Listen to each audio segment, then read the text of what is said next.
In January 2022, the School of Medical and Life Sciences postgraduate community organised an interview with Dr Salima. She answers questions about obtaining a postdoc position and talks us through her road to a PhD. She will highlight her own academic journey and experience, which have led to her postdoc position at Albany Medical College, and provide some tips and tricks for prospective postdoc students. Getting a postdoc position, what does it take? Okay, good morning, everyone. Welcome, everyone, to our very first interview event, where we will be interviewing a PG alumna from SMLS, Dr. Salima Lalani, on her academic journey. I hope everybody is staying safe and healthy. So before we officially start, allow me to quickly brief on who we are and what this session is. So this event is being carried out, providing a chance to everybody to discover the academic journey of our PG alumna from Sunway to Albany, and also a platform to interact with her. In this interview session, we will discuss about her work, experience in science, and how she got to where she is now. I will also quickly introduce myself. I'm Tanishri, the PG representative for Masters in Life Science. This interview event is organized by our PG committee. A quick reminder to the audience, please feel free to post any questions in the chat box at any point during the talk. So now I will pass on to Ke-Ying to further carry on with the interview. Thank you, Tanishri. Okay, so let's commence the interview. Right, so hello, Dr. Salima. And first of all, thank you so much for agreeing to have this conversation with us. We are so excited to learn about your academic journey from Sunway University to Albany. All right, so let's start with a bit of an introduction. Can you tell us a bit of your background? Where are you from? What is your postdoc about? All right. Hi, everyone. Salima here. Many of you know me. So I started my journey from Pakistan, where I started my undergraduate degree. That was Doctor of Pharmacy. That's a 5-year pharmacy degree program. And there we learned a lot about drugs, how to make them, how to actually identify them, what are their pharmacological effects, how to manufacture them, and how to market them, and then how you can actually apply your knowledge in clinical settings. So this is what we did when I was doing my undergraduate. And after that, I did a little bit of work in manufacturing, where I learned how to actually manufacture the drug. And after that, I was so much interested in, how these drugs are found and how what I am making now is coming from. So I had a little bit of interest in that. So I wanted to pursue my master's by research somewhere where I can study the drugs, or I can learn how to identify the drugs. So I did my master's in molecular medicine from Dr. Panjwani Center of Molecular Medicine and Drug Research, also in Karachi, Pakistan, where I was working on mechanism of actions of alpha-glucosidase inhibitors. So these inhibitors are involved in many diseases, like they are involved in diabetes, also involved in antiviral effects. After that, I took a little bit of break due to some family reasons, and also that before pursuing for my higher degree, I wanted to have a real life work experience, so that when I'm entering, I'm not novice, I'm not at the beginning, I'm not starting from the scratch. So yeah, I did some work, and then I pursued my PhD here at Sunway. Okay, that's good. That's good to hear how you chose Sunway as the university of your postgraduate study. So you completed your PhD during the pandemic. So how did it affect your PhD study? All right. So honestly, the day when it was announced that university is going to be closed, initially they said 2 weeks. And we were like, we know that it won't be 2 weeks. But then from 2 weeks, it became 3 months. And the anxiety was getting higher and higher and higher. But I would really, really appreciate all the management, HODs, deans, everyone's efforts that we were still able to work in our labs after 3 months. Many universities in Malaysia were not allowed to let their PGs come do the research. So I really, really admire the efforts that were put in for us to let us work in the lab.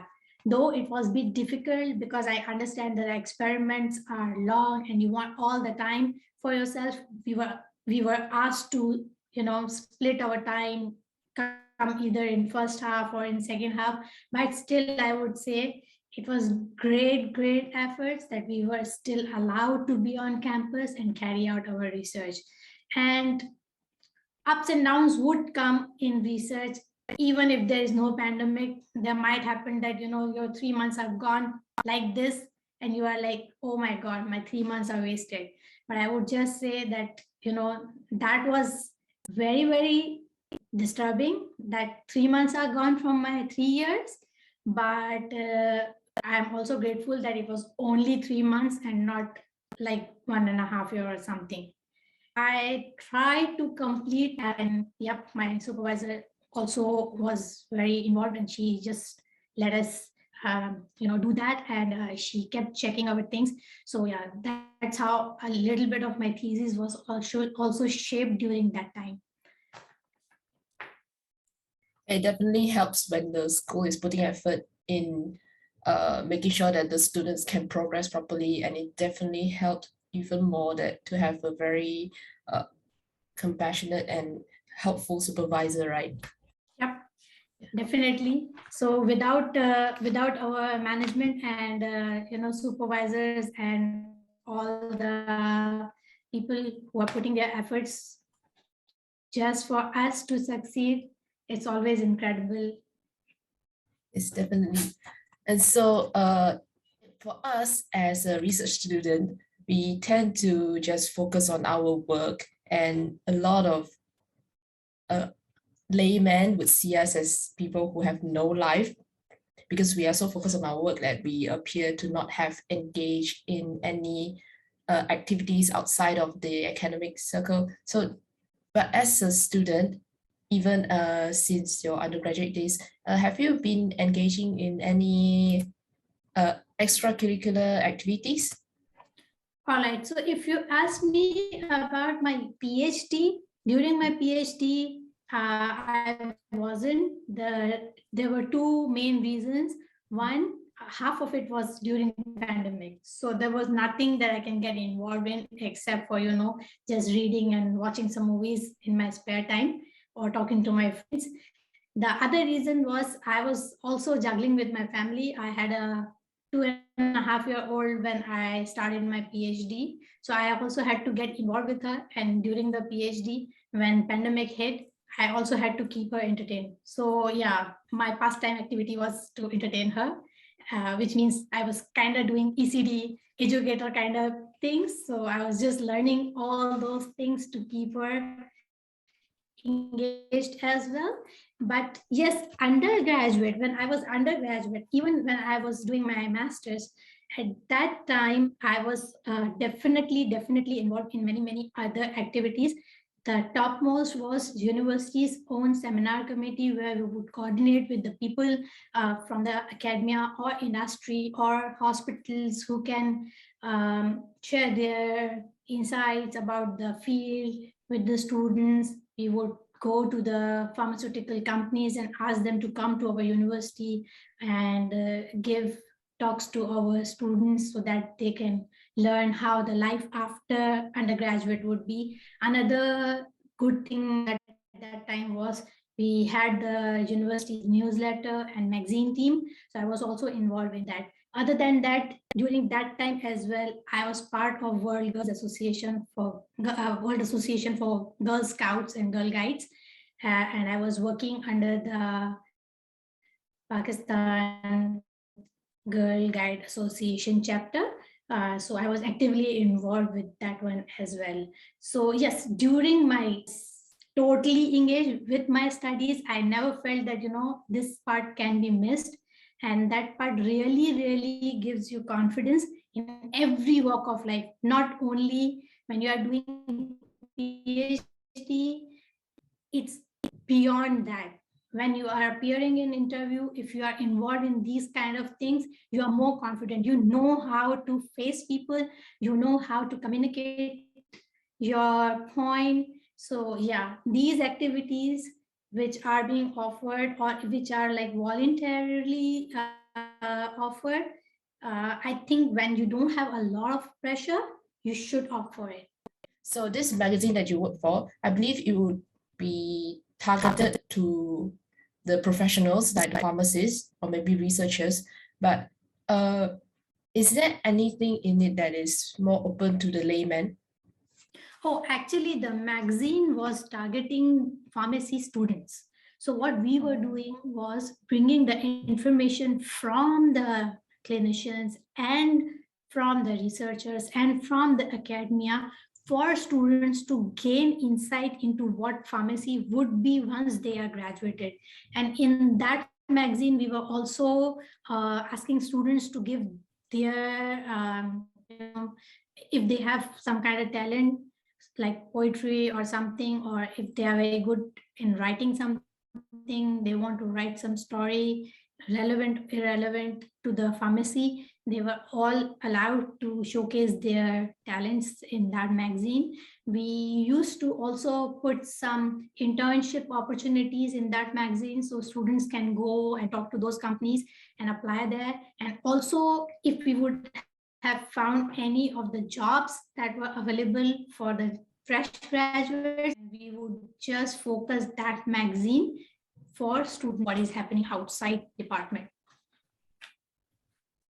Okay, that's amazing. Is the magazine still being issued now? Yes, so it's like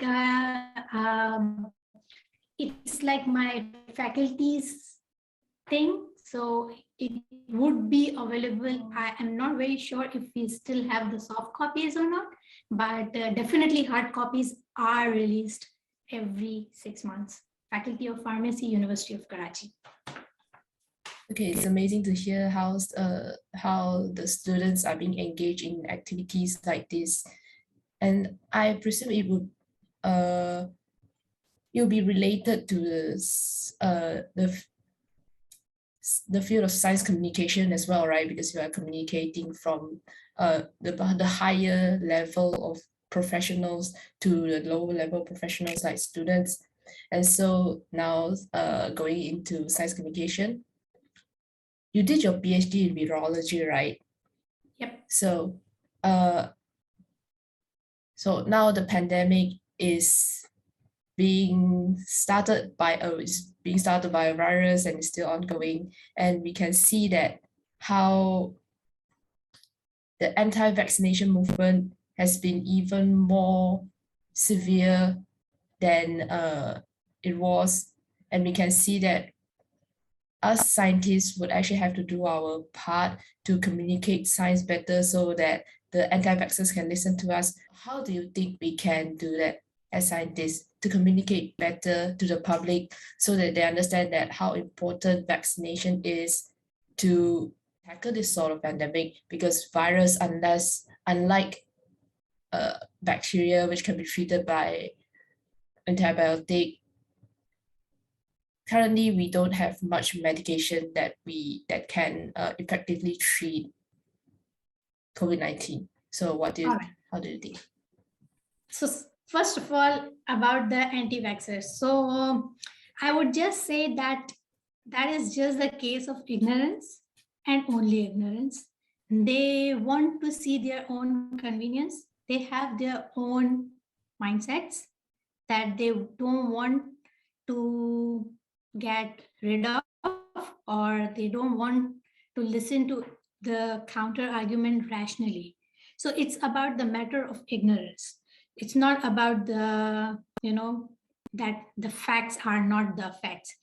How we can do our part to make them understand is you can just do one thing, which is to create awareness and to create awareness in a way that they can understand. If they have questions about it, if they have their concerns, you should have enough knowledge to counter argument them, give them the counter argument scientifically. So if they are saying that these vaccines can create impotency in the generations afterwards, you can simply give rationales that how it will not. You can't force them to listen to you because they won't listen to you. What you can do is constantly give them awareness, and maybe to me, that's how things can change, just step by step and constantly, persistently keep informing them that if they have their concerns, there should be open platforms where their concerns can be discussed. I know there are few that are going on, but to me, the awareness is the major thing. So if you have more and more sessions, more and more of them would listen. And then maybe if you even can change one person's perception about vaccines, I think it would be a great achievement. And to contain the pandemic is it's like a global question that all the virologists at this moment are thinking how to do that. So it's, you see, this SARS-CoV-2 is a RNA virus. So this has a tendency to mutate. Mutations will be there. It is the built-in property of that virus. So what you can do is more and more, if you can just, kind of work towards the universal vaccine that can cater most of it, would be an answer. And for antivirals, you still have to keep looking for it. You still have, because this virus is very new. We have not studied it in depth a lot. So every other day you would see an article coming up saying something about COVID-19, saying something, signaling pathways being discovered for those things. Even I have seen completely non-relevant things coming up together and saying, okay, maybe this is exaggerating the infection in this population or that. So it's like, it's very new virus. It would take time. It would take us time to study it in depth. And I hope that we can come up with some universal vaccine kind of thing, so that we can just bring it to, and by that time we can just do our part, follow the SOPs, contain it as much as we can. I agree that the awareness is really needed there. And so yes, thank you for the excellent answer for us. And so coming in, we have one question from Jun Sing Na. So they're asking, how would you advise someone when selecting their PhD or master's topic? Could you share the process of selecting your PhD topics and supervisors? All right. So I am not very sure how it is going on right now in Sunway University, and I would not be particularly talking about Sunway University, but in general. So if you talk about me, I always wanted to pursue my PhD in virology, and I was so sure that I wanted to do it in antivirals. So when I first contacted my supervisor, I tried to know that what are the topics going on in her lab and what are the projects that I can pursue on. And also I asked her if I have some idea on some of my own project, would that match to her lab and can I do that? So this is how I coordinated with my supervisor. About selecting supervisor, I would say that it's more about the work you want to do than the supervisor. If you are interested in something, you can tackle the most difficult supervisor in this world. And we have seen people doing it.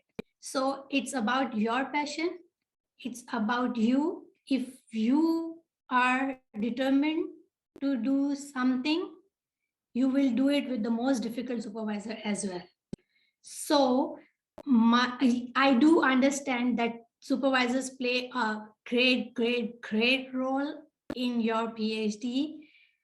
I would definitely suggest to have a look at the ones that would give you time, that can give you advice. If you are stuck, they can provide you direction and also correct you when you are wrong, or at least give you guidance that you may be going to the wrong direction, but at the same time allow you to explore what you want to explore. So maybe you can contact their ex-students, get to know a bit about the style of the supervision, and yep, that's how you can choose your supervisor.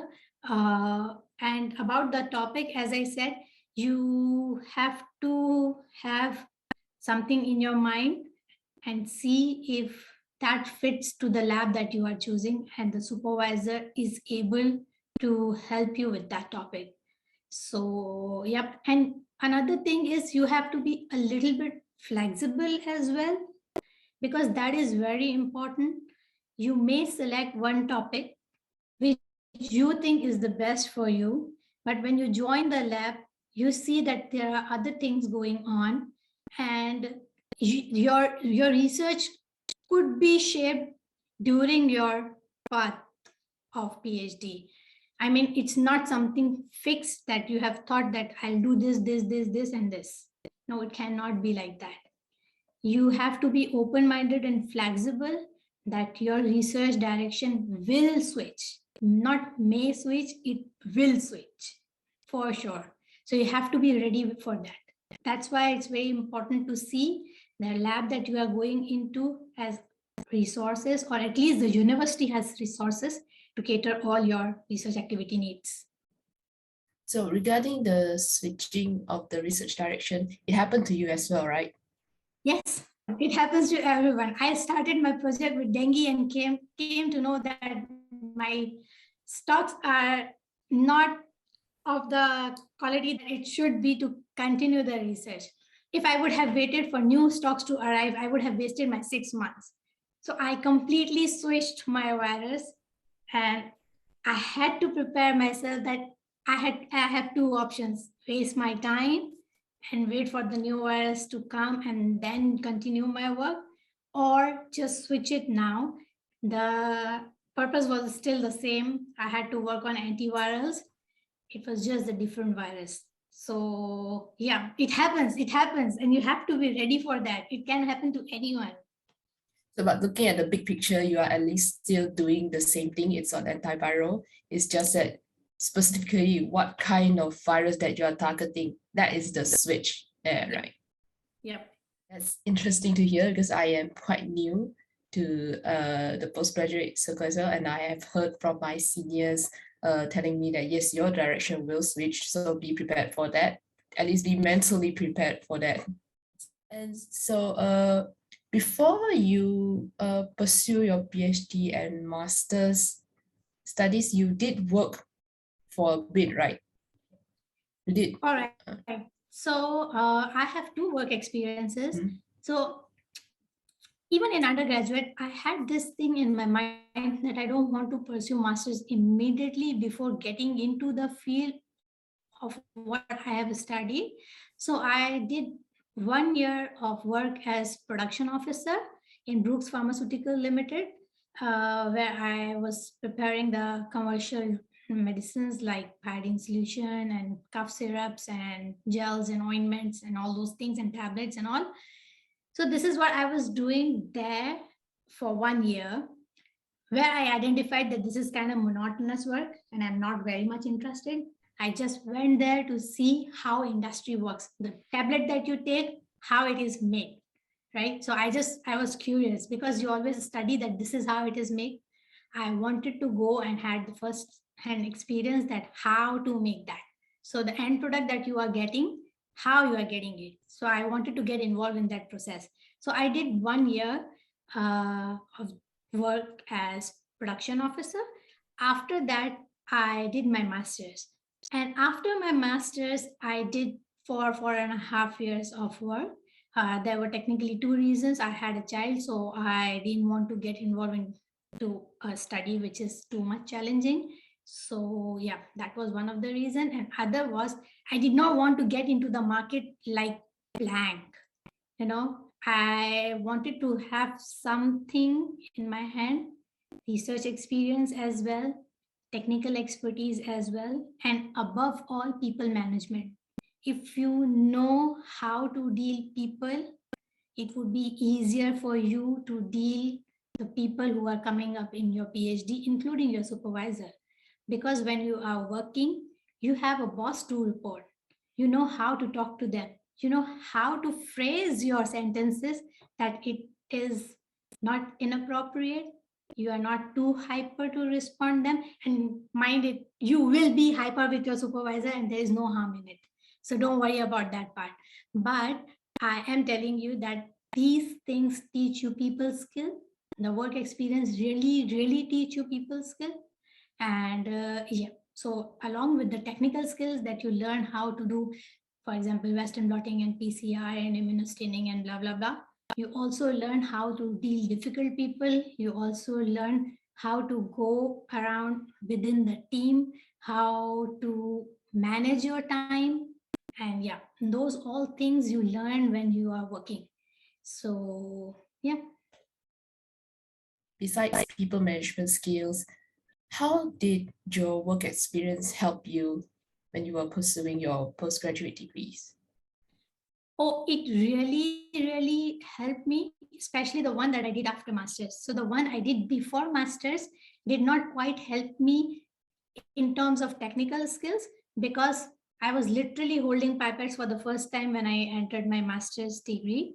So because before that, what work I was doing was the manufacturing. So it was non-related to the research. That's why I had a little adjustment time when I started my master's. But what I learned in my master's, the techniques that I learned, which I applied in my work after my master's, and in during those 4 to 5 years when I had the professional experience, I learned so many other techniques that I was able to immediately apply when I was here to do my PhD. So apart from the virology techniques that I was not very familiar with, the other techniques like handling the cells, and then doing the Western blotting, immunofluorescence, those all kind of things I was already aware of. So it didn't take me too long to refresh those when I entered CVVR. So yeah, it saved me a lot of time, because if you're coming without any experience, then you have to learn all these things, then you have to master all those things so that you don't mess up too many times. So yeah, that part actually saved me a lot of time, I would say. That's interesting to hear. And coming from Arjun, we have one question on postdoctoral fellowship. So what exactly is a postdoctoral fellowship and how does one obtain it? And how does this contribute to your career development? Okay, so postdoctoral fellowship is more of an independent study that you do to develop your project. You may be given a topic and then you have to design everything related to it. Unlike PhD, where it is partially given to you by your supervisor or lab or university, you are independent to do certain work, but you are also asked to follow few things in your PhD. So in postdoctoral fellowship, it's more of independent work. It's not that your supervisor would be coming every day to ask you, or every other day to ask you how is it going and everything. You have to design your study. You have to draft the grants that you would need money for certain work. Yeah, so that's how it is bit different than what PhD is. On top of that, it is paid. So yeah. You learn new things like writing the grant and then managing your own project. And during your postdoctoral fellowship, you may be attached with one or two of the master students, so you get the formal credits for being a co-supervisor. So that helps. How do you obtain it? It's like many universities offer it around the world. It is usually offered to fresh graduates, fresh PhDs, and it's like you have to look for what you want to do. It's kind of similar to PhD, where if you have seen that there is some topic that is of interest to you and it is posted by some of the universities or some of the labs, and then you contact the supervisor that, hey, I'm interested, and you posted this and I can do work here and these are my expertise and kind of thing. So same goes for postdoctoral fellowship. And I would say that one thing really counts here is your publication. So make sure when you are in graduate studies, try to get publication, at least one in master's or one or two in PhD. I would suggest that you should go for original paper. That is more worth. If you have a review paper that tells that you know how to write as well, so that's a good thing. But if you have original has always higher upper hand on your CV. So if you have 4 reviews, I think you have less chances, but if you have one original, you definitely have more chances. First authorship matters, definitely matters for postdoctoral fellowship, because they want to see that you can write and do the work, both the things. So try to publish even in the smallest of the journals. Doesn't matter if it is too high impact or it's like it has to be Q1. No, just publish, try to publish, because that shows that you can write, you have undergone the reviewer's process, you can take the criticism and you can take the feedback in positive manner, constructive manner, and then you can publish. It is always good to publish in Q1, Q2, because that increases the credibility of your work. But if you cannot get there, at least get one publication. This is what I would suggest you. How postdoctoral fellowship contribute to one's career development? So it depends. What do you want to do after your postdoctoral fellowship? Are you interested to become a lecturer or assistant professor or associate professor? Or do you want to go to the industry? So I'm not very much sure if Malaysia has this industrial postdoc setting or not, but here in US we do have.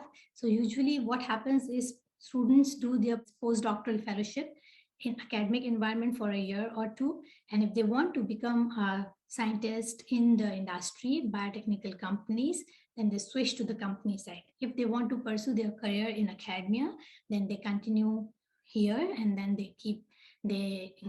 after postdoctoral fellowship, you become lecturer, and then AP, then associate, and then full professor. So this is how it goes. Here, it is all about funding. You have to be very sure that you constantly keep getting funding, which means you should be a good writer to get the grant.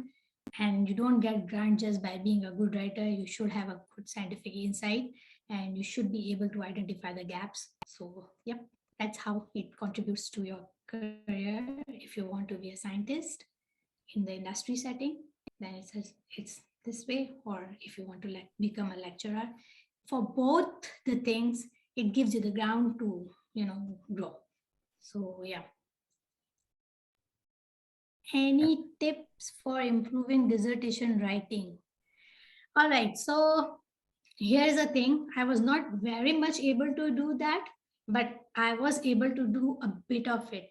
Every week, try to write 2 pages. Write crap, complete crap, no problem, but write 2 pages.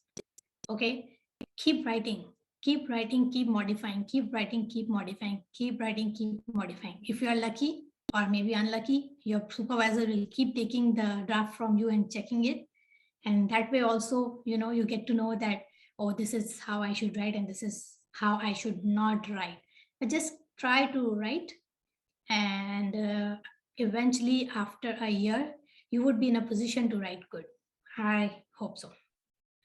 So it's more like even if it's nonsense, just write it down. Just You're basically learning from mistakes, right? Yes. Because writing Yes. crap means that you're going to make a lot of mistakes, even like misinformation and all that. So just write whatever you can, right? Yep.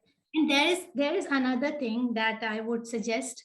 I used to do that.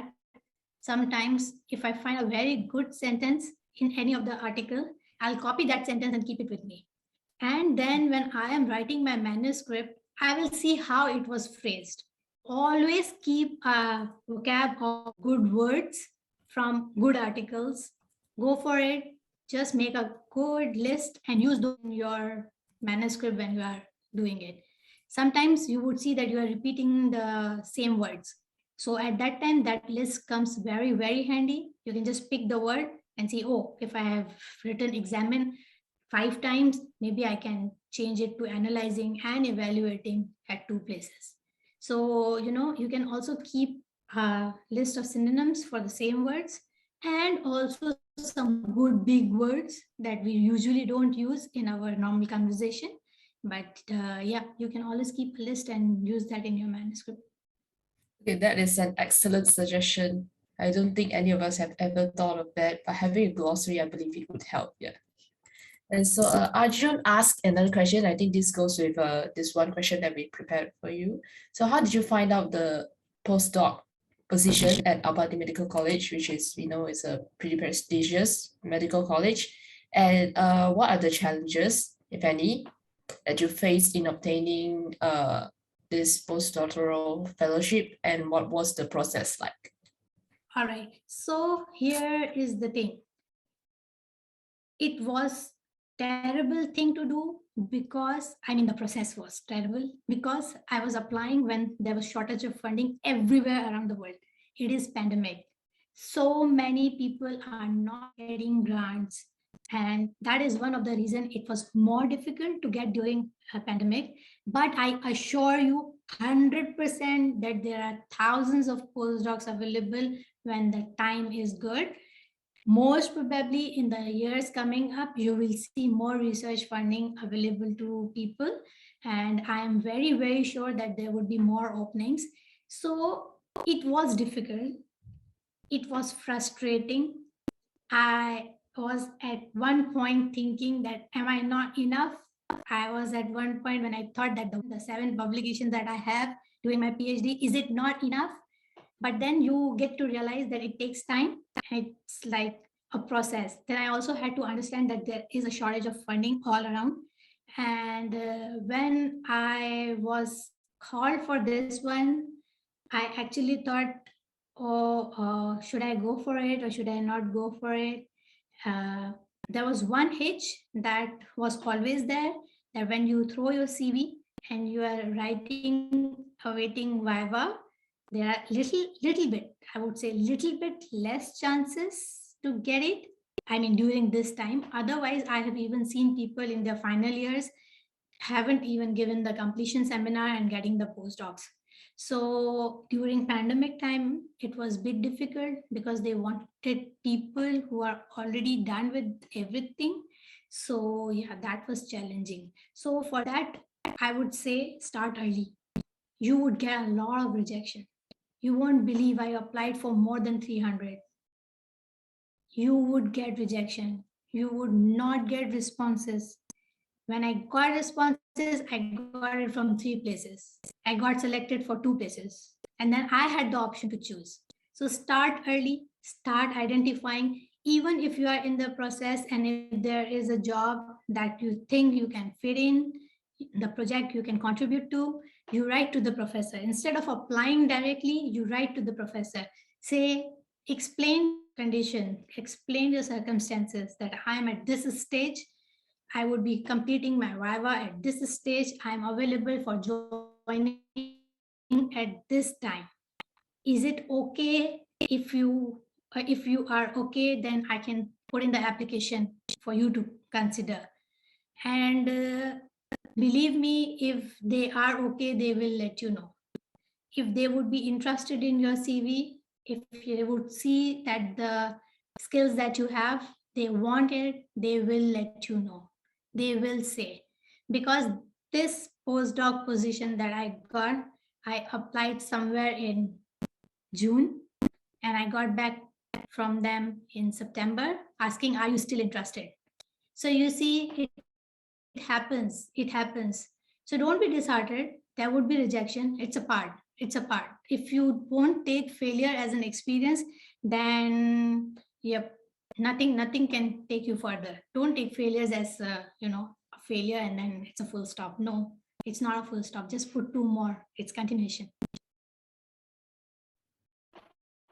And in the research field, failure is definitely something that we stumble upon over and over in, let's say, grant application, even our experiments, we have to face a lot of failure, right? I agree. It was quite shocking to hear that you have applied to more than 300 positions.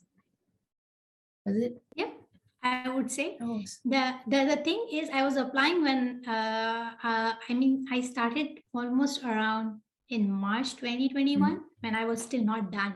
So I just wanted to see that if the funding is available, if my skill set is matching, if I can get a chance for the interview so I can practice, I can know where I am lacking.